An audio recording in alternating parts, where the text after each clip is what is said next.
أعوذ بالله من الشيطان الرجيم. بسم الله الرحمن الرحيم. الحمد لله، الصلاة والسلام على رسول الله، ثم أما بعد. السلام عليكم ورحمة الله وبركاته.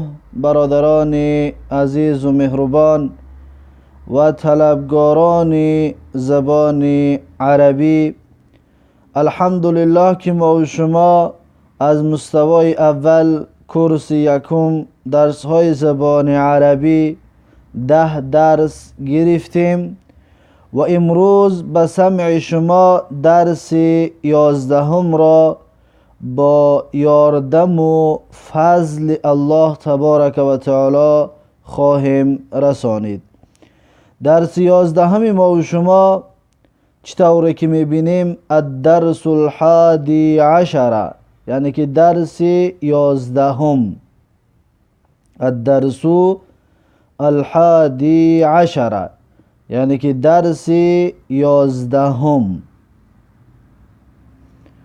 و پیش از اونه که نباره های این درس را بخوانیم، اولا باید ما و شما بدانیم که این درس 11 در چی موضوع می باشد. موضوع درس 11 تقریبا همان موضوع درس 10 است، ضمائر می باشد. و در این درس همچون مراجعه یا تکرار برای در ذهنتان خوب ماندن درس 10 در درس 11 همان موضوع درس 10 را تکرار میکند یا برای ما و شما باز پیشکش میکند، پیشنهاد میکند که ما و شما چقدر درباره ضمائر معلومات گرفتیم یا چقدر معناهایشان را یا کلمه هایشان را از خود کردیم. و موضوع درس 11 چطور گفتیم ضمائر می باشد همچنین. لیکن در اینجا فراموش نشود که به سمع شما برسانم ضمائر در زبان عربی بسیار مهم است. کدامی که میخواهد یا هر کسی که میخواهد زبان عربی را خوب گپ بزند یا خوب بخواند یا خوب بفهمد، پس باید ضمائر را به مثل نامش حفظ بکند. ضمائر همه‌شان 61 تا ضمیر می باشد، 61 ضمیر می باشد. این 61 ضمیر را باید انسان عربی گپزن به مثل نامش حفظش بکند. و این ضمائر را بعضیشان را اگر توانیم همه‌شان را در این درس برای شما خواهیم رسانید. ببینید در اینجا میگوید که بیتی یعنی که خانه من، بیتون ما خوانده بودیم، بیتون خانه، بیتی خانه من. این یایی که در آخر این کلمه بیت میبینیم این یا ضمیر است. ما شما درس گذشته گفتیم که این یا را ضمیر متکلم میگویند، یعنی آدمی که گپ میزند اون این کلمه یا را یا حرف یا را، این ضمیر یا را استفاده میبرد که بیتی یعنی خانه من، یا قلمی میگوید یعنی قلم من، یا کتابی میگوید یعنی کتاب من. پس در اینجا برای ما و شما میارد میگوید هذا بیتی، یعنی که این خانه من است. ببینید بیتی خانه من است. بیتی امام المسجدی، خانه من نزد مسجد می باشد. ببینید مسجدی، برای چی مسجدی گفتیم؟ به خاطر آنکه مضاف الیه است. مضاف الیه همه وقت کسره می گیرد آخرش. بیتی جمیلون، بیتی جمیلون یعنی خانه من زیبا است. بیتی جمیلون یعنی خانه من زیبا است. فیه حدیقة صغیرة، در خانه من. فیه اونها هم ضمیر است، ضمیر غایب برمیگردد به بیت، یعنی که فیه یعنی در خانه من، حدیقة صغیرة یعنی که باغچه زیبا است. حدیقه گفته باغ را میگویند، صغیرة خردکک میده. ببینید حدیقتون موصوف است، صغیرتون صفت است و حدیقتون که تا دارد و صفت هم تا میگیرد، صغیرتون تا تانیث. حدیقتون که مرفوع است صفت هم صغیرتون مرفوع می شود. حدیقتون مفرد است یعنی یک حدیقه، صغیرتون هم مفرد می آید. پس این صفت موصوف در سوی گذشته را به یاد بیارید. فیه جار و مجرور متعلق به کائنون میگوید خبر مقدم هست، حدیقتون مبتدای مؤخر هست، صغیرتون صفت حدیقه می باشد. در دوامش میگوید که هذه غرفتی، این اتاق من هست. هذه غرفتی، این اتاق من هست یعنی کامنته من هست. فیها نافذة کبیرة و مروحة جمیلة، میگوید در غرفه من، فیها یعنی در غرفه، ها ضمیر است، ضمیر مؤنثی غائبه هست، برمیگردد به غرفه. غرفتی به غرفه برمیگردد، یعنی فیها یعنی در همان. همان چی است؟ یعنی خانه، غرفه، اتاق. پس میگه در همان اتاق هم نافذة کبیرة یعنی که تریزه کلان هست. نافذة تریزه، کبیرة کلان. این هم ببینید هر جاش صفت و موصوف است. نافذة موصوف است، کبیرة صفت است. و مروحة جمیلة و شمالتیک زیبا است. و مروحه شمالتیک، جمیلة زیبا و شمالتیک زیبا است. این هم همچنین صفت و موصوف است یا نعت و منعوت است. در سوی گذشته را یادرس کرده ایستاده است.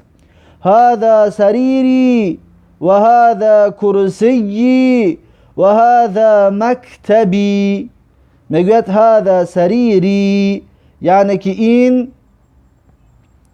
کت من است. سریری یعنی کت من است. و هذا کرسی و این استل من است. کرسی یعنی که کت من است، معذرت میخوام، یعنی که استل من است.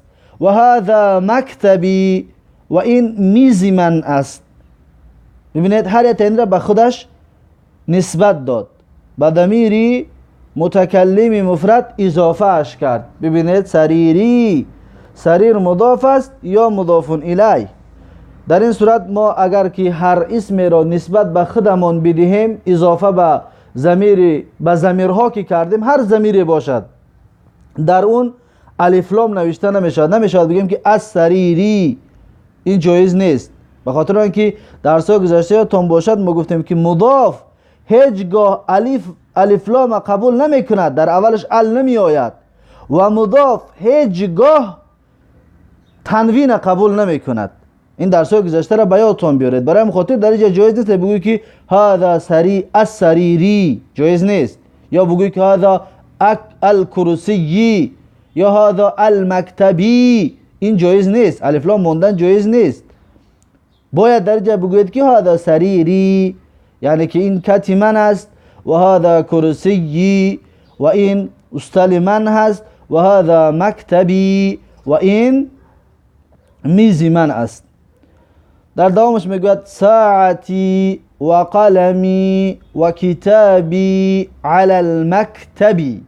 ببینید میگوید ساعت من و قلم من و کتاب من بر بالای میز است. علی المکتبی یعنی بر بالای میز است.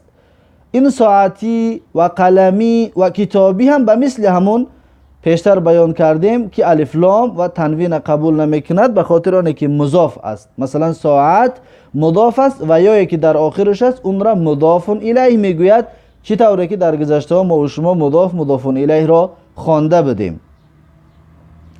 در دوامش میگه که و حقیبتی تحت المکتبی، میگوید که و سمکه من یا چمدان من تحت المکتبی یعنی در زیر میز است. تحت زیر پایان، تحت المکتب یعنی که در زیر میز است. نافذة غرفتی مفتوحتون، نافذة غرفتی، نافذتون گفتن جایز نیست. برای چی؟ به خاطر آنه که این مضاف است. مضاف را ما گفتیم الف لام نمیتیم و تنوین هم نمیتیم. نافذتون گفتن خطا هست، بگیم نافذة غرفتی، نافذة مضاف، غرفتی مضاف الیه. نافذة مضاف، غرفتی مضاف الیه. باز غرفه مضاف و یایی که در آخر غرفتی هست اون یای ضمیر متکلم مفرد اون مضاف الیه می شود. مفتوحتون این خبر هست، نافذة مبتدا است، همچنین مضاف است، غرفه مضاف الیه، باز غرفه مضاف یا مضاف الیه، مفتوحتون خبر می شود. برای نافذتون مبتدا گفتیم و خبرش مفتوحتون هست. یعنی که میگوید تریزه خانه من کشاده است، تریزه خانه من کشاده است. در دوامش میگوید که هذه غرفة اخی، هذه غرفة اخی، این اتاق برادرم هست. هذه غرفة اخی یعنی که این اتاق برادرم هست. غرفتی را همچنین تنوین داده نمیتونیم بگیم که غرفتون، به خاطر اینه که مضاف است و اخ مضاف الیه هست، با اخ مضاف است، یا که در آخرش هست مضاف الیه می باشد. و تلک غرفة اختی، و تلک غرفة اختی یعنی که آن خانه خواهرم هست. و تلک غرفة اختی، آن خانه خواهرم هست. ببینید هذه و تلک اینها هر دویشان اسم اشاره می باشد. اسم اشاره در سوی گذشته گفته بودیم، بعد اسم اشاره گفتیم اگر کلمه بیاید الف لام داشته باشد اون بدل می شود. لیکن در اینجا هذه غرفة اختی، ببینید غرفة الف لام ندارد، پس این را چی میگوییم؟ بدلش میگوییم. برای الف لام ندارد بدل گفته میتوانیم؟ نه نمیتوانیم. چی میگوییم؟ میگیم هذه مبتدا هست، غرفة خبر هست. اگر الف لام که نداشته باشد موقع جمله را نگاه میکنیم و بیان میکنیم که هذه مبتدا است و غرفة خبر هست، یا تلک مبتدا است و غرفة خبر هست. در دوامش میگوید که غرفة اخی کبیرة و غرفة اختی صغیرة، یعنی که اتاق برادرم کلان هست و اتاق خواهرم خرد هست. غرفة اخی یعنی خانه اتاق برادرم، کامنته برادرم کبیرة کلان هست. و غرفة اخی اختی صغیرة و خانه خواهرم خرد است. ببینید غرفة مبتدا است، باز مضاف است، برای همون تنوینش نمیتیم، نمیگیم غرفتون. اخ مضاف الیه هست، باز اخ مضاف می شود و یا که در آخرش هست مضاف الیه می شود. و کبیرتون که هست در اینجا صفت نیست، در اینجا خبر مبتدا است. غرفتون هم مبتدا گفتیم، کبیرتون خبرش می شود. یا در دیم هم همچنین غرفتون مبتدا است، صغیرتون خبرش است. برام خاطر بسیار اهمیت بدید جمله رو. غرفة اخی امام غرفتی و غرفة اختی امام المطبخی. ببینید میگوید غرفة اخی یعنی که خانه برادرم یا اتاق برادرم یا کامنته برادرم امام غرفتی یعنی که نزد اتاق من هست، یعنی که کامنتامون به یکدیگر نزدیک هست. و غرفة اختی امام المطبخی میگوید که اتاقی یا کامنته خواهرم نزدی آشپزخانه است. امام المطبخی، مطبخ گفته آشپزخانه را میگویند. امام المطبخی یعنی که در نزدی آشپزخانه است، خانه یا اتاق خواهرم میگوید. در دوامش میگوید که لی اخ واحد اسمه اسامه، میگوید که من یک برادر دارم نامش اسامه است. لی اخ یعنی که من دارم برادر، واحد یک تا. لی درس گذشته گفته بودیم که من دارم می شود یا از آن من می شود، اما در این ترجمه ما شما میگیم که من دارم اخ واحد یعنی یک برادر. لی اخ واحد در ترجمه به این طریق بگویید که من یک برادر دارم، من یک برادر دارم. اسمه اسامه، نام برادرم میگوید اسامه هست. نام اسمه ضمیر بر میگردد به اخ، اخون که هست همین ضمیر به همون بر میگردد. بعد در ترجمه میگوید که نام برادرم اسامه است. اسامه تو را تنوین دادن جایز نیست. به خاطر چی؟ سببش در چی است؟ سببش در مؤنث لفظی بودن. در لفظ مؤنث است اما در معنا گفتیم مؤنث نیست، زیرا که اسامه نام مرد هست.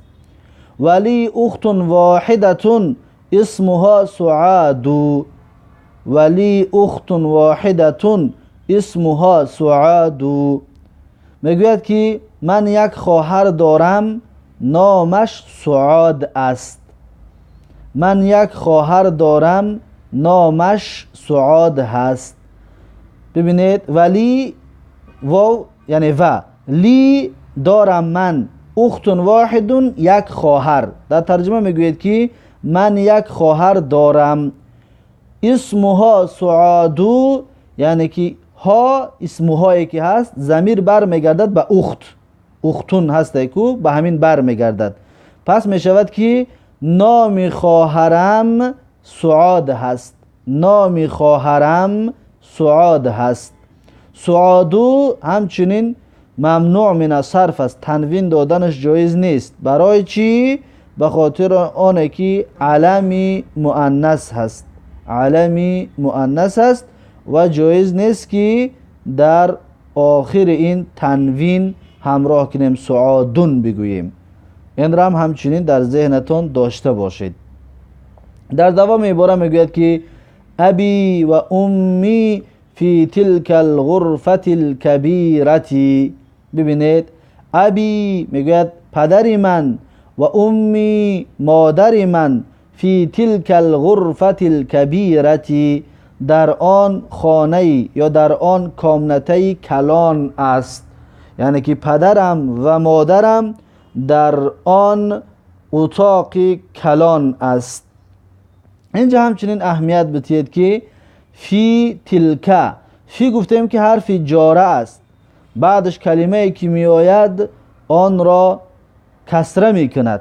به خاطر چی در اینجا تلکی نگفتیم؟ برای اینکه فی است کو در جواب میگوید که به خاطر آنه که تلک این ظرف است و مبنی است. این مبنی می باش، معذرت میخوام ظرف نیست، این اسم اشاره است. اسم اشاره برای بعید مؤنث است و این مبنی است، و این مبنی است. مبنی یعنی تغییر نمی‌یابد، در همه صورت تلک باقی میماند، تلک در همه صورت باقی میماند. ما گفته بودیم که بعد از اسم اشاره اگر اسم بیاید الف لام داشته باشد اون را بدل میگوییم. ببینید الغرفه الف لام دارد، پس الغرفه بدل هست، بدل هست و غرفتی میگوییمش، غرفتی. برای چی؟ به خاطر آنه که بدل از تلکه است. تلکه در زبان حالا ما خوانده استیم که گفته خوانده استیم که در محل باید جر باشد، برای در اولش حرف کسره در آمدگی است. لیکن این مبنی که است برای خاطر حرف جر در این تاثیر کردن نتوانست که این را تلکی بکند، تلکه باقی ماند، تلکه باقی ماند. برای هم خاطر بعد بدل را چطوره که مبدل من هست، مبدل من گفتم این تلکه را میگن. بدل غرفه بدل شد، تلکه مبدل من. و این بدل را به مثل مبدل من حرکتش میتیم، به مثل مبدل من، یعنی که فی تلکه در محل جر هست، پس غرفتی که بدل از تلکه است مجرورش میکنیم، غرفتی میگوییم. فی تلک الغرفتی، الکبیرتی صفت غرفه میشود. الکبیرتی این دویمش صفت برای غرفه میشود. این را هم کسره میکنیم. پس بدل و صفت پیروی میکند در اعراب ما قبلشونه، یعنی که پیش اون چیزی که میآید، اون چیزی بیاید بدل همون اعراب میگیرد یا صفت همون اعراب میگیرد. در اینجا در تلکه در محل جرای برای آخرش باید کسره باشد، لیکن مبنی که است کسره شده نمیتواند، برای همین غرفتی مجرور شد، بدل از اون هست. و غرفتی که مجرور هست صفتش الکبیرتی، برای همین مجرور شد، آخرش کسره شد، یعنی سبب کسره شدنش همین ها می باشد. در دومش میگوید که انا احب ابی و امی، یعنی که من دوست می‌دارم پدرم را و مادرم را. انا احب ابی و امی، من دوست می‌دارم پدرم را و مادرم را. و احب اخی و اختی، و دوست می‌دارم برادرم را و خواهرم را. ببینید در اینجا ضمایر آمده ایستاده است، ابی، امی، اخی، اختی. در آخر اینها همش یا هایی که میبینید یا میبینید اینها ضمیر هستند، ضمیری مفردی متکلم میگوید. درس گذشته اینها را گفته بودیم. در دومش میگوید که تمارینو، تمارینو یعنی که مشقها، تمارینو مشقها. تمارینو را گفتیم تنوین دادن جایز نیست. برای چی جایز نیست؟ درس گذشته را باید آورید. رقم 1 اقرا و اکتب، یعنی تمرین رقم 1 اقرا و اکتب، بخوان و بنویس. این را باید بخوانی و بنویسی. اقرا و اکتب یعنی که بخوان و بنویس. یا دفتر رو میگیرید مینویسید. ببینید رقم 1 من فی هذا البیت، کیست در این خانه؟ من فی هذا البیت، کیست در این خانه؟ فیه حامدون، در آن حامد است، در آن حامد است. ببینید من فی هذا، من مبتدا هست، اسم استفهام مبتدا هست، فی حرف جار هست، هذا اسم اشاره هست لیکن در محل جر هست، برای در اولش فی در آمدگی های. هذی گفته نمیتونه بگیم که در اولش حرف فیه بیرم ما حرف جر کنیم بگیم که مجرورش کنیم بگیم که هذی یا که هذئی، برای فی گفته ایرا کسره بوده اینطور نمیشد، بخاطر اینکه ضمایر 61 ضمیری که در زبان عربی هست اینها همه‌شان مبنی هستند، در همه صورت یک حالت در قرار میگیرند. و اسمهای موصوله 6 تا اسم موصوله داریم، اینها همه‌شان مبنی هست. و اسمهای شرط داریم، اینها همه‌شان مبنی هستند. اینها را ان شاء الله در آینده های در گراماتیک زبان عربی یک تا به یک تا میخونیمش با فضل و کرم الله. بعد از هادا ببینید البیت الف لام دارد، همون قاعده گذشته را یادتون بیارید. ما گفتیم که بعد از اسم اشاره اگر اسم بیاد الف لام داشته باشد اون بدل می شود. پس هادا مبدل من شد، البیتی بدل شد، بدل از هادا شد. و هادا که در محل جر است، فی مجرورش کردگی، لیکن این مبنی که هست، مبنی که تغییر یافته نمیتواند، یعنی سخت است، چسبیدگی است، همین صورت ایستادگی است که تغییر داده نمی شود. برای همین خاطر میگیم در محل جر هست، البیتی میگوییم به خاطر اینکه بدل از همین هادا است، بدل از هادا، برای خاطر البیتی میگوییم. اما کسی بگوید که من فی هذا البیت، خطا کرد، غلط کرد. یا بگوید که من فی هذا البیت، اینم خطا کرد، غلط کرد. باید بگویی که فی هذا البیتی، برای اینکه بدل ای هادا مجرور شدگی است با فی در محل و برای همین خاطر بیتیش میگوییم. فیه حامدون میگوید در اون حامد است، یعنی در همون خانه حامد است. هی ضمیری غائبی مفردی مذکر می باشد، در یادتون این ضمیرها را داشته باشید. رقم 2 ماذا فی الحقیبتی، چی چیز است در سونکه، چی چیز است در سونکه. فیها کتابی و قلمی و دفتری. میگه در همون فیها ببینید ضمیر است. ضمیری چی است؟ ضمیری مخاطبه مفرد است. ضمیری، معذرت میخوام، ضمیری غائبه، مخاطبه نه، غائبه مفرد است. فیها، ها ضمیری غائبه مفرد است، برمیگردد به حقیبه. حقیبه را آخرش تکی دارد، برای مؤنث آوردیم، زنانه آوردیم، فیها گفتیم. در بالا فیهی گفته بودیم، برای بیت ته تانیث نداشت، برای هم خاطر بیت فیهی گفتیم. در اینجا فیها میگوییم برای اینکه حقیبه ته آخرش ته تانیث دارد. فیها کتابی، در آن میگد کتابی من است. کتابی ببینید ضمیر پیوست شدگی است. و قلمی، قلم من است. و دفتری، و دفتر من است. و رقم 3 من فی السیارتی، کی است در ماشین. من فی السیارتی، کیست در ماشین. فیها ابی و امی و اخی و اختی. فیها یعنی که در همان، در آن ضمیر هست. ها ضمیری غائبه مؤنثه است و مفرد است. و به خاطر چی فیها را یعنی مؤنث آوردیم؟ برای السیارت آخرش چی دارد؟ ت دارد. برای همون فیها میگوییم. فیهی بگوییم غلط است، خطا است. باید بگوییم فیها، یعنی در همون ماشین. ابی پدرم هست میگوید، و امی و مادرم هست، و اخی برادرم هست، و اختی و خواهرم است. ببینید این را در ذهنتون داشته باشید. رقم 4 من فی المسجد الجامعة الان. من فی المسجد الجامعة الان یعنی کی است در مسجد جامع حالا، الان حالا یا حاضر. کیست در مسجد جامعه حالا. مسجد جامع یعنی که مسجد نماز خوانده می شود، یا که مسجد جمعه خانی، یا خلاصه مسجد. یعنی در مسجد جامع کی است حالا. ما فیه احد، ما فیه احد. درس گذشته باید باشد ما گفتیم که ما به معنای چیست می آید، همچنین به معنای نفی می آید، ما نافیش می گویند. و در همین جمعین ما چیست در آن کسی بگوی اگر خطا است. برای ما در اینجا ما نافیه است، یعنی که نفی میکنند. میگه که ما فیه احد، یعنی که هیچ کس نیست.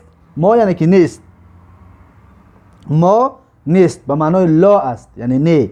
ما فیه احد یعنی هیچ کس نیست در آنجا. ما فیه یعنی که ما نیست، فیه در آنجا یعنی که مسجد. احد یگان کس. ما فیه احد یعنی یگان کس نیست، یگان کس نیست در آنجا، یعنی در مسجد، مسجد جامع. رقم 5 من فی هذه الغرفه میگه که کی است در این خانه. فیها المدیر، در آن خانه ضمیر برمیگردد به غرفه. غرفه مؤنث است، برای همون فیها گفتیم. برمیگردد به مدیر، به فیها یعنی که در آن خانه مدیر است. فیها گفتیم ضمیر برمیگردد به غرفه. من فی هذا البیت، کیست در این خانه. ببینید اینجا دم فی هذه، هذا نه، فی هذه الغرفه، برای که غرفه مؤنث است، برای همون هذه را هم همچنین مؤنثش میاریم. هذه گفتیم اسم اشاره برای قریبی مفردی مؤنث است. درس‌های گذشته اگر یادتون داشته باشید. من فی هذه الغرفه، کیست در این خانه. ببینید بعد هذه غرفه بدل هست و هذه در محل جر هست با فی هذه. برای مخاطر غرفتی را چیکار میکنیم؟ کسره میتیم، غرفتی میگیم. غرفته بگیم خطا است، یا غرفتو بگیم خطا است. فیها المدیر، در آن مدیر است. خب تمرین رقم 2 را ببینید، میگه اقرا، بخون. اکنون دیگر میخونید. این بالا در تمرینی که گرفتیم 5 تمرین، این را باید شما بنویسید و بخونید. الان این اشترا میگه بخون. رقم 1 احب ابی و امی، میگه دوست میدارم پدرم را و مادرم را. احب دوست میدارم من، در تحتش ضمیری مستتر هست. احب یعنی انا. احب انا ابی و امی، یعنی که دوست می‌دارم من پدرم را و مادرم را. رقم 2 رو ببینید. احب اخی و اختی، دوست می‌دارم من برادرم را و خواهرم را. ببینید بعد احب ضمیر مستتر هست، فاعل احب است، یعنی که دوست می‌دارم من. احب انا، دوست می‌دارم من، اخی و اختی، برادرم را و خواهرم را. در رقم 3 میگوید که احب زمیلی، دوست می‌دارم همدرسم را یا رفیقم را. ببینید احب فاعلش انا است، ضمیر مستتر.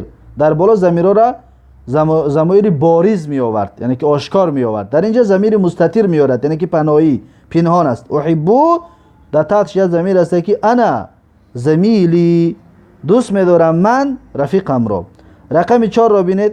احب استاذی، یعنی که دوست می دارم استادم را، دوست می دارم من استادم را. رقم 5 را ببینید. احب الله، یعنی که دوست می دارم من الله را، یا در ترجمه بهترش ما فعل در آخر ترجمه کنیم. موضوع چطوری که نوشتگی است به عربی ما همین طور ترجمه کردیم. بهترش بگیم که الله را من دوست می دارم، الله را من دوست می دارم در ترجمه، اما در عربی احب الله. رقم 6 را ببینید. احب النبی صلی الله علیه و سلم، یعنی که پیامبر صلی الله علیه و سلم را من دوست می دارم. احب من، احب دوست می دارم، فاعلش ضمیر مستتر انا، یعنی دوست می دارم من النبی پیامبر صلی الله علیه و سلم را. و رقم 7 را ببینید. احب اللغة العربیه، دوست می دارم من زبان عربی را، یا بهتر ترجمهش کنیم که بگوییم زبان عربی را من دوست می دارم، زبان عربی را من دوست می دارم. پس این بود این درس، اون چیزی که در این کتاب است. و در اینجا من میخواهم برای شما ضمایر را، بعد ضمایر را بیارم. در اینجا ضمایر را هم اش را نآورد، برای این خاطر بعد ضمایر را برای شما پیشنهاد میکنم. ببینید در اینجا ضمایر هست. ببینید اولا ضمایر بارزه، اینجا نوشتگی است ضمایر بارزه، یعنی که ضمایری که آشکار هست. و منفصله می شود و متصله می شود. درس گذشته یادتون باشد ما گفتیم ضمایر به 2 قسم تقسیم می شود. ضمایر مستتره می شود و ضمایر بارزه می شود. و ضمایر بارزه به 2 قسم با تقسیم می شود. منفصله یعنی جدا جدا، و متصله که با همون کلمه می چسبد. به مثل ابی گفتیم، یعنی که پدری من. در اینجا ضمیر به اب چسبید. یا قلمی گفتیم قلم من، ضمیر به قلم چسبید، هر یک کلمه بریشید. لیکن در بگیم که هو وی این ضمیری منفصل است، یعنی جدا نوشته میشه، در کلمه نمی چسبد. حاضر در اینجا برای ما ضمایر منفصله را میارد. ببینید اینجا یعنی که منفصله در نوبت خود به 3 قسم تقسیم می شود. ببینید ضمایر متکلم، ما و شما در سو گذشته گفته بودیم ضمایر متکلم.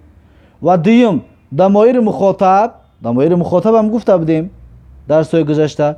و سوم ضمایر غائب، یعنی ضمایرهایی که غایب است، در پیش ما نیست. پس 3 قسم ضمایرهای منفصله تقسیم شده است. این را در دفترتون یادداشت کنید. ببینید شروع میکنیم از اولین ضمیرها. ضمایر رفع، مثلا انا نحن، یعنی انا من، نحن ما، هر دی ضمایر متکلم است. ببینید در اینجا گفتیم ما که ضمایر المتکلمی، یعنی ضمایرهای متکلم. سخنگوینده اگر تنها باشد میگد که انا من، اگر بسیاری باشند سخنگوینده میگد که نحن ما. انا من، نحن ما. انا برای 1 کس، نحن برای 2 کس یا 2 کس بسیار، 3 کس، 4 کس، 10 کس، 100 کس، 500 کس هم باشد اگر نحن میگوید. لیکن انا 1 کس تا باشد انا میگوید و بس. و لیکن در بعض حالت ها یک آدم میتواند که نحن بگوید، ایرا معظم نفسه میگویند، یعنی که نفسش را چطوری که در تاجیکی ما و شما یک کس هم باشه میگیم شما، یک کس را میگیم شما گفتید. انا به مثل همین برین در عربی هم همین نحنو در یک آدم تنها هم معظم نفسه، یعنی که نفس خودش بسیار بزرگ شمارده میگوید که نحنو. اما در اصطلاح یا که در قاعده ها انا برای مفرد است یک است، نحنو برای جمع است، یعنی که بسیاری. پس ضمایر نصب دویم خانه شو ببینید، دویم خانه میگوید که ایایا ایانا. همین معنای ایایا همین انا است، یگان فرقیت ندارد. انا من، ایایا من، یا که نحنو ما، ایانا ما. فرقیت بین در معناشون فرقیت نیست، هر دوش معنیش یک است. انا من، ایایا هم من، نحنو ما، ایانا ما، معنیشون در فرق نیست. پس در چیش فرق است؟ در همین فرق است که انا ایرا ضمایر رفعش میگن. ضمایر رفعش یعنی که انا مثلا در جای واقع می شود که در اونجا مرفوع باید باشه، مثلا مبتدا می شود. نمی شود که در مبتدا ما ایایا بگیم، ایایا گفتن جایز نیست، ایایا جایز نیست. یا نحنو در محل مبتدا واقع می شود، در محل رفع واقع می شود. جایز نیست که در محل رفع ما ایانا بگیم. ایانا در محل نصب است، مفعول بهی یا مکانهای نواصبی که هست در محل نصب ایایا ایانا استفاده برده می شود. لیکن در محل رفع انا نحنو استفاده برده می شود. این محل ها را انشاءالله در گراماتیکا به تفصیل می خونیم شه، یعنی که محل رفع چی، کدام صورت ها را محل رفعش میگن، محل نصب یعنی چی، در کدام جای ها واقع شود که محل نصب بشه. اینا در گراماتیکا با یاردم و فضل الله انشاءالله میخونیمش. حاضر فقط همین معلوماتی کو تو داشته باشید که انا ایایا هر دوش به یک معنا هست، نحنو ایانا هر دوش به یک معنا هست. همین را در یادتون داشته باشید. یک مثال برای ایایا بیارم براتون تا اینکه در ذهنتون بماند. ببینید در قرآن در سوره فاتحه ما و شما میگیم که ایاکا، ایا نه این بعدتر هست، بعدتری را بیاریم به خاطر اینکه ایاکا خودش میآید. ایایا ایانا این هر دوش به معنای انا نحنو است. میگذاریم به قسم دیوم. ضمایر گفتیم که چی هستی؟ ضمایر المخاطب، یعنی که ضمایر مخاطب هستی. مخاطب گفتیم کسی که در پیشت هستی او را خطابش میکنی. تو گپ میزنی و یک کس را خطاب قرار میتی، اون کسی که در پیشت است و خطاب قرار است سینش گپ زیسته، سینش اشاره کرده و سینش مثلا یک گپ رو گفتی، اون را میگویند که مخاطب، یعنی که اون را تو خطاب کرده استادی. در مخاطب ضمایر رفع داریم، همچنین ضمایر نصب داریم، چخیلی که در متکلم داشتیم. لیکن از این بسیارتر است. ببینید آیه لو شروع میکنیم. انت، انت یعنی که تو، انت معناش تو مرد مذکر. ایاکا یعنی که تو مذکر، هر چیز مذکر است، هر چیز معناش یک است. انت معناش تو، ایاکا معناش تو. انت تو مذکر، ایاکا تو مذکر مردانه. میگذاریم به قسم بعدیش. بعدی ربی میگه که انتی، انتی یعنی که تو مؤنث، ایاکی همچنین تو مؤنث، معنی هر دوش یک است، معنی هر دوش یک است. انتی تو مؤنث زن یا ایاکی تو مؤنث زن. ببینید انتما، انتما یعنی که شما دو مرد یا دو زن، تصنیهش فرق نمیکند. انتما یعنی که شما دو مرد یا شما دو زن، هر یک است. ایاکما شما دو مرد یا شما دو زن، هر دوش معنیش یک است. انتما ایاکما معنای هر دوشون یک است. یکم دویم مذکر معنیشون یک است، مردانه و زنانه شون یک است، بین مردانه و زنانه شون فرق نیست. و بعدش انتم، انتم یعنی که شما مردها، این مذکر است، شما مردها. ایاکم شما مردها. ببینید انتم شما مردها، ایاکم شما زنها. معنای هر دوش یک است، انتم شما مردها، ایاکم شما مردها، معنیشون در فرق نیست. و آخرینش انتن نه ایاکن نه. انتن نه یعنی شما زنها، ایاکن نه شما زنها، بین معناشون فرق نیست، فقط محلهاشون فرق میکند که انتن در محل رفع می شود، ایاکن در محل نصب می شود. پس در اینجا در ضمایر را ببینید انت ایاکه. در این ایاکه مثال سوره فاتحه را براتون بیارم تا اینکه در ذهنتون خوب بماند. میگوی که ایاک نعبدو و ایاک نستعین. ببینید ایاک معناش چی بود؟ تو، یعنی تو. ایاک نعبدو یعنی که تنها تو را. ایاک پس معناش که تنها تو را نعبدو ما عبادت میکنیم، و ایاک و تنها تو را ما ای الله نستعین کمک طلب میکنیم، و تنها از تو ای الله ما کمک طلب میکنیم. ببین ایاک در سوره فاتحه هر وقت که میرد دید بدونید به معنای انت است، یعنی که تو. ایاک انت، ایاک انت معناش یک می باشد. این را در یادتون داشته باشید. و سوم قسم ضمایر الغائب هست، یعنی که غایب در پیشت نیست. مخاطب گفتیم در پیشت است و طرفش گپ میزنی. غایب در پیشت نیست، غایب است. در درس‌های مکتب یادتون باشد میگن که غیاب کرد یا چند روز غیاب دارد، یعنی در درس حاضر نشده است. غایب یعنی که در پیشت حضور ندارد، ای پیش تو دور هست، دوره که مثلا نمیبینیشه، همین انسان را چی میگن؟ غایبش میگن. پس ضمایر غایب همچنین به دو قسم تقسیم میشود، ضمایر رفع میشود، ضمایر نصب میشود. همین ضمایر همش به دو قسم تقسیم شدن میگیرد، رفع و نصب، ضمایر رفع و ضمایر نصب.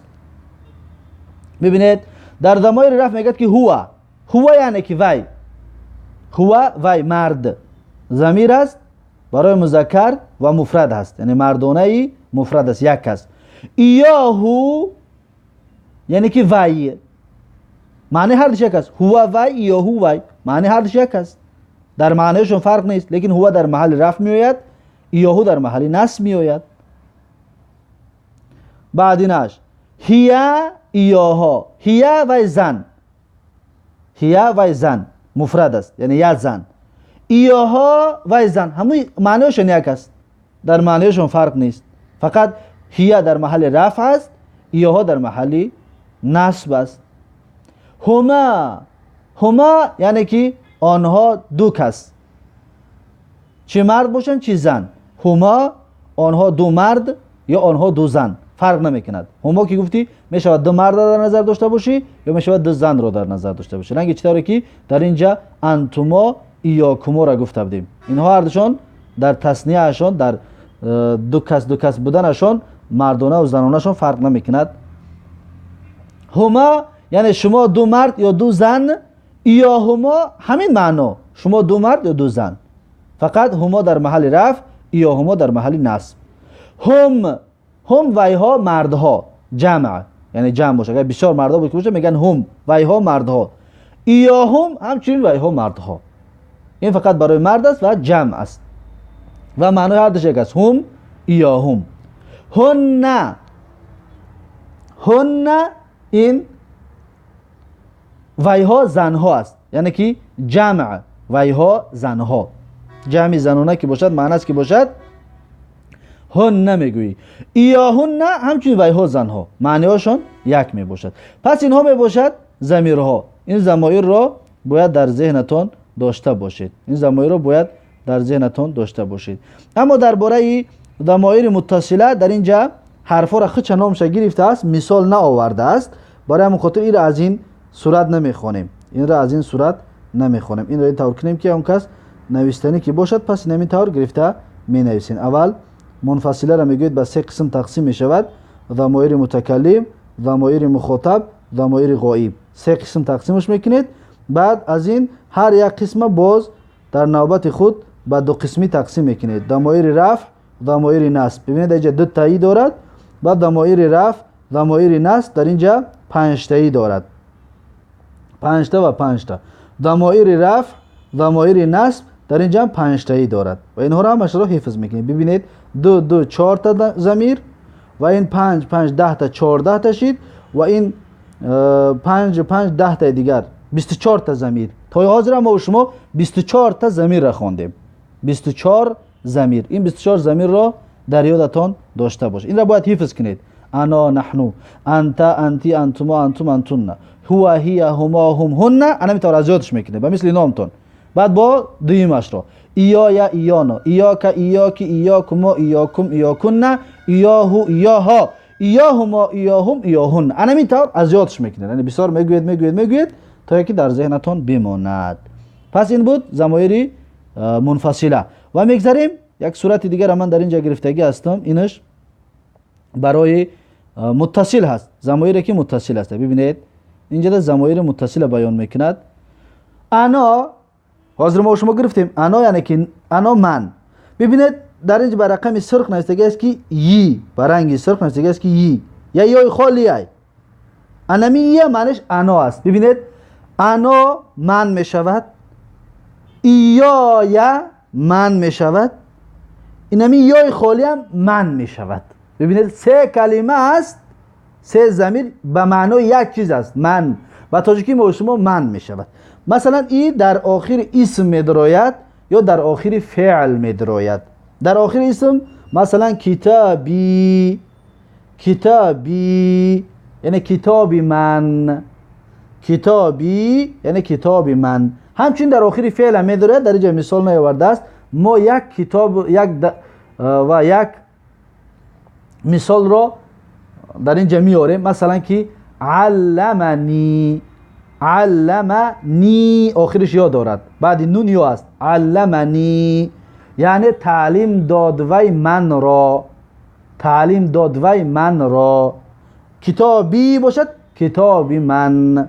اگر در اسم باشد، اگر اضافه به خودت میکنه کتاب از من است، کتابی من. اگر در فعل باشد، اگر در محل نصب میآید، برای خاطر میگوی که تعلیم داد وی من را. علمنی تعلیم داد وی من را. یا میشه بگویی که درسنی یعنی درس داد وی من را. یا میشه بگویی که ضربنی یعنی وی من را زد. ضربنی یعنی که وی من را زد. یا که مثلا مثال دیگری که اکلنی یعنی که وی من را خورد. اکلنی وی من را خورد. به مثل همین در آخر فعل باشد اگر مفعول به می شود، در آخر اسم باشد اگر اسم مجرور می شود، در محل جر مضاف الیه می شود. یعنی دویمش نحنو. ببینید نحنو یعنی که ما. همچنین نا، نون و الف در آخر اسم بیاد ما می شود. همچنین یا نا ما می شود. سه کلمه نحنو ما، ایانا ما، نای خالی هم ما می شود. فقط فرقتش در این است که کتابونا در آخر اسم می دراید، همچنین در آخر فعل می دراید. در آخر اسم می دراید، در آخر فعل می. در آخر اسم کتابونا در آخر اسم درآمد مضاف الیه می شود، در محل جر می شود. کتابونا یعنی کتاب ما، کتابونا یعنی کتاب ما. اما در فعل بدراید اگر مفعول به می شود، در محل نصب می شود. مثلا که ضربنا یعنی زد ما را، یا علمنا یعنی که ما را تعلیم داد، یا درسنا ما را درس داد، یا میگه که اکلنا ما را خورد. خلاصه در آخر فعل که درآمد مفعول به در محل نصب می شود، در آخر اسم درآمد در محل جر می شود، برای آنکه مضاف الیه است. و انت، انت یعنی که تو، انت معنایش تو. و همچنین ایاکا معنایش تو. و کی خالی هم باشد، که باشد که حرف کاف در آخرش فتحه در اسم بدراید یا در فعل هم بدراید، این هم معنیش تو می شود. در اسم مثالش ببینید کتابوکا یعنی کتابی تو، کتابی تو. اما در فعل بدراید میگویی که ضربکا، ضربک. ببینید این متصل است، یعنی چسبیده، در فعل چسبیده است. ضربک. یا که مثلا علمک چسبیدگی است. این را در فعل در آمد مفعول به می شود، یعنی که علمک تعلیم داد تو را. یا که ضربک یعنی تو را زد تو را. و در کتاب در اسم که در آمد کتابک یعنی کتاب تو، یا قلمک قلم تو. پس همچنین تو در زبان عربی به سه کلمه استفاده برده می شود. انت، ایاک و کی خالی. که ایاک را ما میگیم که ضمیر نسبی منفصل، اون جدا نوشته می شود.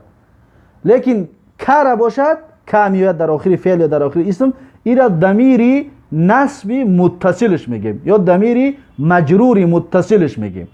مجرور متصل کتابو که، مثلا که در محل جر است برای اینکه مضاف الیه هست. و بعدش انتی یعنی تو زن، انت مرد بود، انتی تو زن. همچنین ایاکی یعنی تو زن، کی یعنی تو زن. ببینید سه کلمه به یه معنا، لیکن در همه جا نمی شود که هر کدامش خواستم استفاده بریم، هر یک کدامش در جای خودش استفاده برده می شود.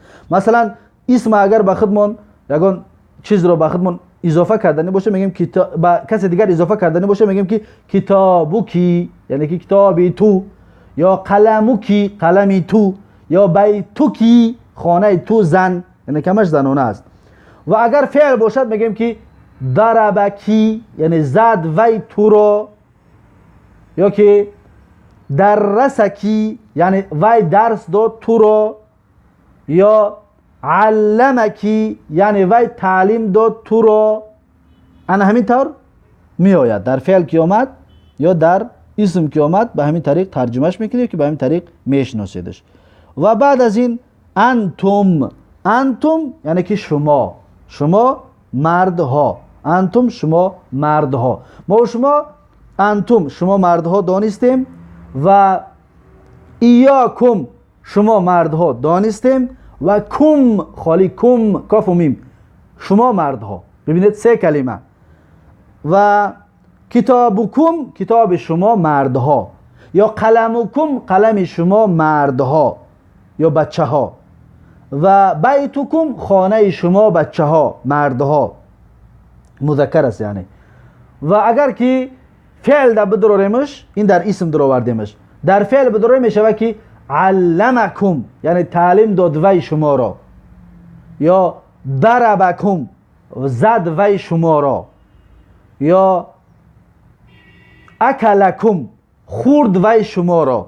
خلاصه یه فعل میمونیم برای فهمیدنش، اما اکلا وقتی خورد دیگر آدم خورده نمیشه.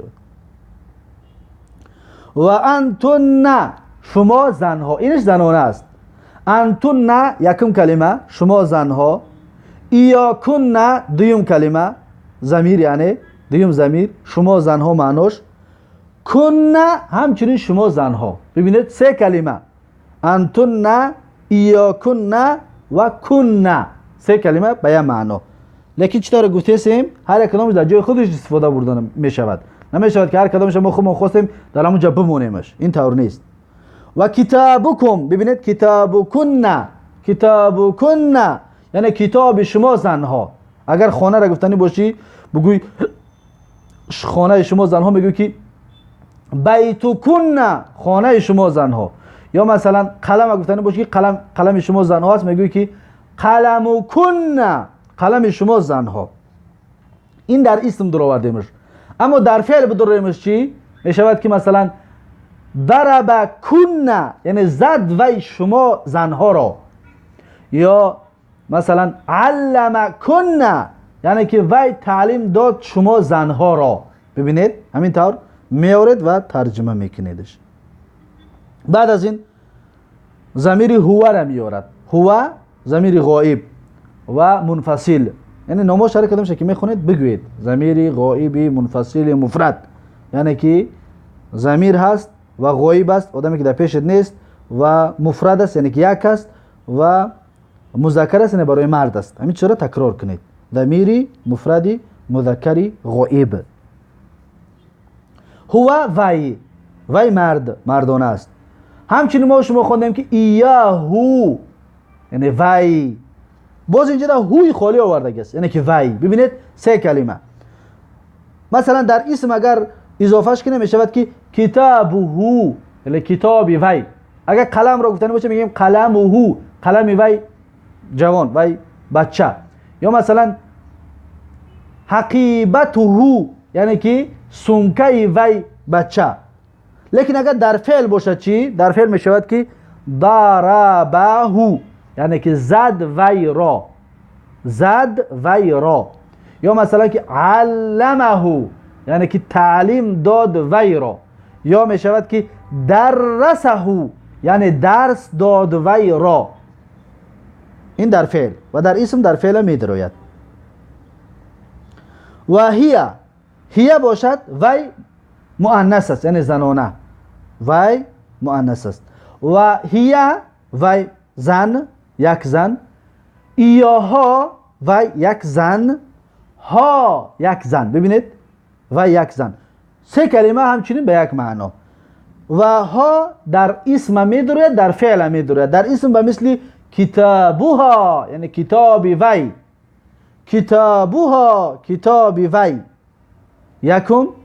یا که مثلا قلم گفتنی باشه میگه که قلمها قلم وی زن. یا سمکه را گفتنی باشه میگه که حقیبتها یعنی که سمکه وی زن. یا مثلا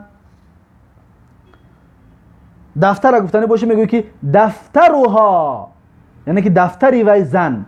یا بیتها خانه وی زن. خلاصه در آخرش ها را خوش میکنی میشه وی مؤنث زنانه.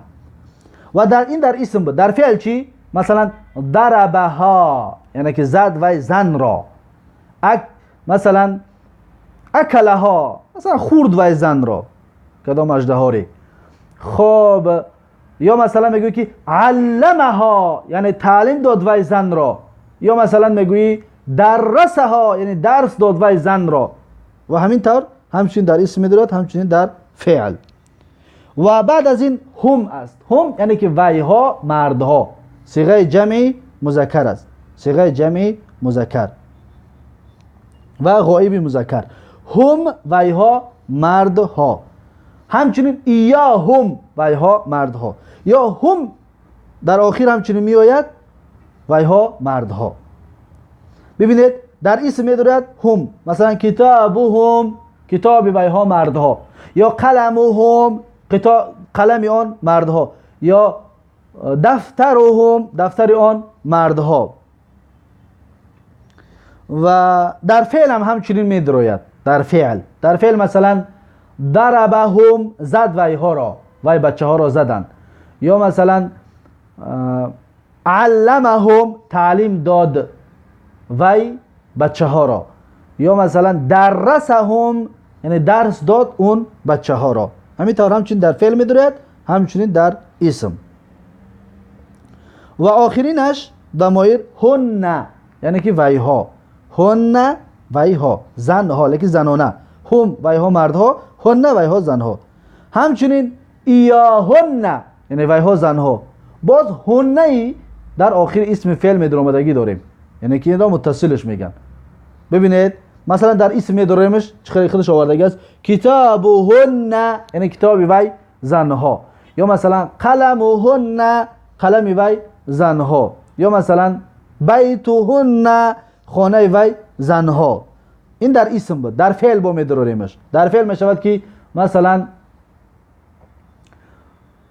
علمهن یعنی که تعلیم داد وی زنها را. یا مثلا ضربهن زد وی زنها را. یا مثلا درسهن درس داد وی زنها را. و مثل همین هر فعلی که هست اگر که مفعول به قبول کند بالای کسی واقع شدن که باشد، در این صورت همین را چیکار میکنید؟ همین کلمه هن را در آخرش همراه میکنید. پس این بود ضمایر. ببینید در این جمع شما همچنین 2 ضمیر 3 تا 4 تا 5 تا 6 تا 7 تا 8 تا 9 تا 10 تا دیگر خوندیم. این 10 تا قطعی آن 24 تا شید 34 تا. ببینید 34 تا ضمیر، 34 ضمیر هست و این ضمایر همگی 61 است. همین ها هستند، فقط اینها را بعضشون دو تایی میآید. یعنی که این 10 که در اینجا آوردیم، این 10 20 می شود. برای چی؟